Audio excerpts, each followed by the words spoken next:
Ja, hej, mit navn er Bo Laursen, og jeg vil godt sige noget om, hvad jeg har fået ud af meditation og Diksha energioverførsel gennem over et års tid, hvor mig og nogle venner har kørt en kreds, meditationskreds, som også er åben for offentligheden. Og der er to ting her. Der er det, at der sker det, at min egen indre guddommelighed, den strømmer igennem mig hver dag. Og hvad betydning har det så? Det har den betydning, at min person er blevet sat fri til at være den, som den er. Jeg håber, det i sig selv giver mening.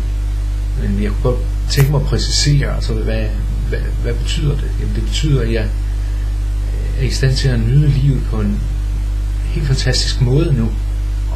Og min person udvikler sig, mit liv udvikler sig. Det er så fantastisk. Så hvis du skulle have lyst til at komme i sådan en kreds, så tjek efter nærmere information her på siden, og se frem til, at vi kan mødes. Hej.